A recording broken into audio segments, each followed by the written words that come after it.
আমরা ফিল্মের সাথে হাত পেয়েছি, তাতে আমরা কিছু চলচ্চিত্র আমরা করছি, বাদ বাকি নাটক এবং সেই বিভিন্নভাবে আলোচনা সেটা করবে। ছবির ব্যাপারটাই আমি বলি, বাদ বাকিগুলো কমলেশ বলবে।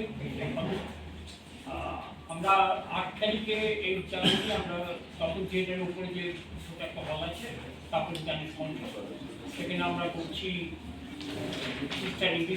প্রস্তুতি নেওয়া ছিল, কিন্তু ওই সময় আরজিকর কাণ্ড ঘটে যাওয়ার ফলে আমরা ফেস্টিভ্যালটাকে পিছিয়ে মহাশয় এবং সেদিনকে ভগিনী নিবেদিতা ছবিটা যাদের তাদের তরফে শ্রী অঞ্জন বসু থাকবেন প্রধান অতিথি হিসেবে।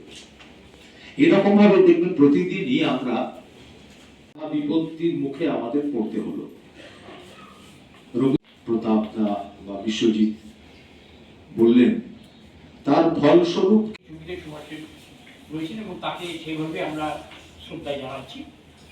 বাদ বাকি অন্যান্য যে কর্মসূচি রয়েছে নাটক এবং নাটক নিয়ে বিভিন্ন সময় লাগবে। সংক্ষেপে যেটা বলা সেটা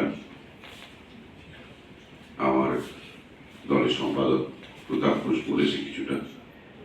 আমি শুধু একটা দিকে একটু বলতে চাই, যেটা হলো নাট্য পরিক্রমণ, সেটা ছিল নারী শক্তির পরাভবহীন এক আখ্যান বলা চলে। নাটকগুলোর দিকে তাকালেই আমরা দেখতে পাই ওনার যে চরিত্রগুলো সেগুলো সবই রাজনৈতিক চরিত্র বলা যায় শতাংশের বিচারে 100%, যেখানে প্রত্যক্ষ বা পরোক্ষভাবে আন্দোলনের পক্ষে যায়, আন্দোলনের প্রেরণা বলা যায়, অনুপ্রেরণা বলছি না, প্রেরণা বলা যায়। যেমন কল্লোলে কৃষ্ণাবাই, অসাধারণ চরিত্র, তার ভূমিকা ব্রিটিশ শক্তির বিরুদ্ধে এবং দেশীয় দালালদের বিরুদ্ধে তার যে সংলাপগুলো ছিল সেগুলো এখনো কানে বাজে।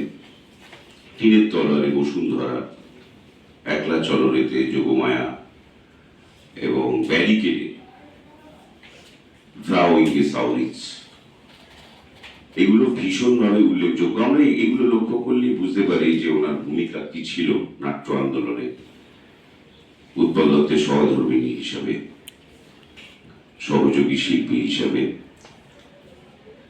আমরা চিরকালই বিশ্বাস করে এসেছি শোভাদির মতোই যে নাটক অসার চিৎকার নয়, তীব্র মর্মভেদী এক সত্যের উন্মোচন এবং অবশ্যই রাজনৈতিক এবং মানব মুক্তির কারণ।